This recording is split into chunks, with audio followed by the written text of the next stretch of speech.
Hello fellow Conites. Today I'm going to be talking about artificial selection, also referred to as selective breeding or unnatural selection.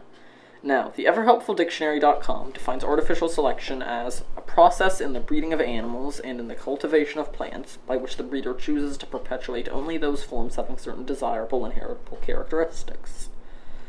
Now, this is an idea that has been around for millennia, but today we are going to have an in-depth look, at least as much as our 10-minute video format will allow.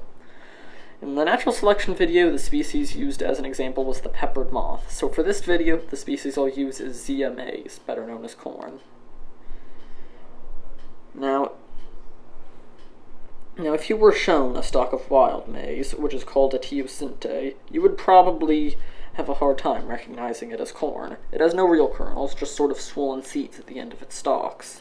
Now, thousands of years ago, people realized that they could plant and cultivate this species, and that it made an excellent staple food source. Since the plants with the larger kernels produced more edible material, they were the ones being selected for cultivation.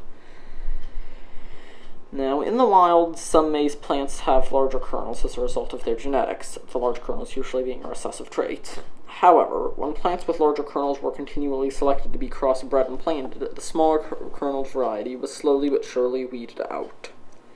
Although having large kernels did nothing to help maize survive in the wild, because it was a trait desired by human cultivators, large kerneled plants were artificially selected to be the dominant variety, and today, maize is one of the most common plants in the world, with cornfields covering an area nearly the size of the nation of Mongolia.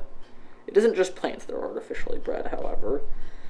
Dogs and cats have both been bred into so many different varieties that some are barely recognizable as the same species.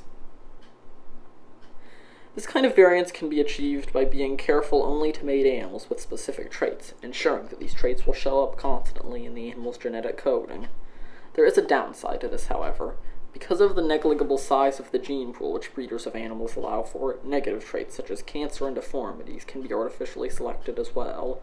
Bulldogs, for example, are known for suffering many health problems related to skin inflammation and elbow dysplasia, all of which are passed down through these processes. I'm going to be making a little illustration here to demonstrate how artificial selection works. So let's say we have these creatures, I don't know what to call them, but some have red bodies and some have blue bodies, and then there are blue-eyed specimens, there are red-eyed specimens, and there are specimens with one eye of each color. Now let's say that the pigment that makes the red-bodied creatures red is used as a dye by humans, so they start breeding and cultivating the red ones exclusively. Now, after a couple of generations, that more or less completely weeds the blue-bodied creatures from out of our gene pool, and maybe eventually it's discovered that the multicolored-eyed ones have superior immune systems, so after a few generations they might breed out all of the ones that don't have one red eye and one blue eye, and we're entirely left with a species of red-bodied, blue and red-eyed creatures.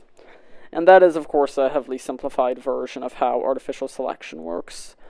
Artificial selection can be done with just about any species, and it is impossible to predict where biologists and breeders will take us into the future. Scientists and authors have done a lot of speculating about the idea of selectively breeding human beings to achieve specific traits, but many of them fear that this would rob us of our humanity and be a highly unethical practice.